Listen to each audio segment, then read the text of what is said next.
À l'aube, la forêt gabonaise se déploie dans un silence presque immuable. Sous cette canopée dense et continue, s'organise l'un des écosystèmes les plus complexes et les plus anciens de la planète. Ici, ce n'est pas seulement un paysage, c'est un écosystème qui nous permet de vivre, de respirer et de produire. En effet, cette forêt régule notre climat et protège nos ressources. Chaque élément est lié. Les arbres, les sols, les micro-organismes, les insectes, les mammifères.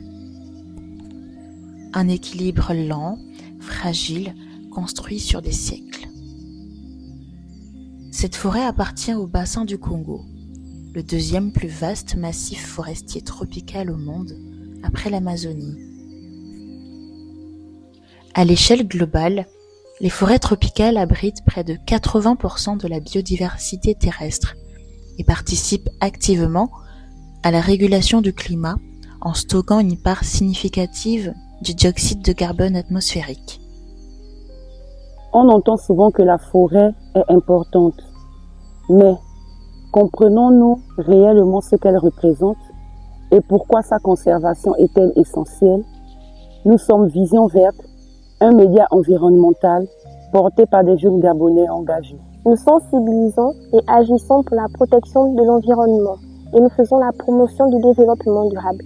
Avec JTM Pictures, nous avons décidé d'explorer les enjeux de conservation de notre forêt gabonaise, car pour mieux protéger, il faut d'abord comprendre. Mais partout dans le monde, ces équilibres sont fragilisés. Déforestation, incendies, pression humaine croissante. La forêt est aujourd'hui au cœur des enjeux environnementaux contemporains. Lorsque cet équilibre est rompu, ce ne sont pas seulement les arbres qui disparaissent. Ce sont les processus écologiques eux-mêmes qui se trouvent fragilisés. Des travaux en écologie tropicale montrent que ces forêts dites anciennes ne peuvent être reconstituées à l'identique à l'échelle humaine. Même lorsque la végétation repousse, elle ne retrouve ni la diversité, ni la structure, ni les fonctions écologiques de la forêt originelle. C'est cette irréversibilité qui nourrit une idée largement répandue. Pour conserver la forêt, il faudrait cesser toute forme d'exploitation. Au Gabon, la forêt couvre environ 88% du territoire national. Une situation rare à l'échelle mondiale. Mais cette forêt constitue également une ressource économique majeure. Le secteur du bois représente une part importante de l'économie nationale et constitue une alternative à la dépendance aux ressources pétrolières. Dans ce contexte, renoncer totalement à son exploitation pose question. La conservation d'une forêt implique-t-elle nécessairement l'arrêt de toute exploitation ? Au début des années 2010, le Gabon engage une transformation de sa politique forestière. Le pays interdit l'exploitation des grumes et cherche à mieux encadrer l'exploitation du bois. Dans certaines concessions, une gestion dite durable est mise en place. Avant toute coupe, les arbres sont identifiés. Seuls les arbres matures sont prélevés. Les jeunes arbres et les arbres semenciers sont conservés pour permettre à la forêt de se régénérer naturellement. Le code forestier impose également des limites. Seuls 1 à 3 arbres par hectare peuvent être prélevés. Les cycles de coupe peuvent atteindre 20 à 30 ans. Des dispositifs de traçabilité et de certification internationale viennent compléter ce cadre, visant à garantir une exploitation plus transparente et contrôlée. L'idée qui sous-entend ces pratiques est simple, mais ambitieuse. Prélever sans épuiser.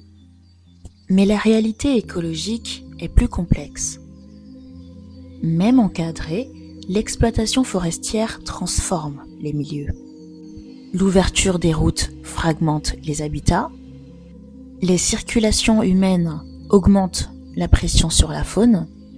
Les perturbations, parfois discrètes, peuvent s'accumuler dans le temps. Dans des écosystèmes aussi complexes que les forêts tropicales, les effets à long terme de ces interventions restent encore difficiles à mesurer. Peut-on réellement intervenir sans perturber cet équilibre, ou ces transformations, même limitées, modifient-elles durablement l'équilibre forestier?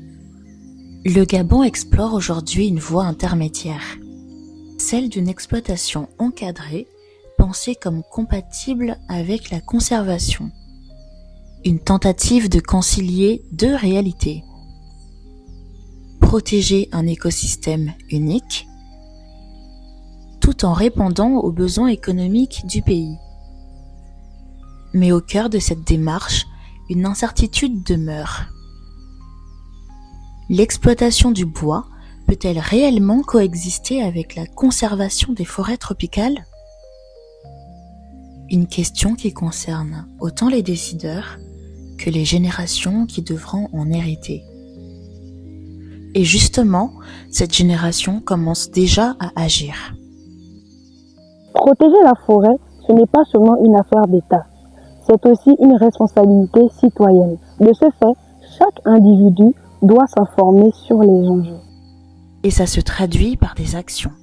Participer aux actions de sensibilisation, adopter des gestes responsables au quotidien, soutenir les initiatives locales de protection, transmettre l'importance de la forêt autour de nous. Notre forêt, notre responsabilité.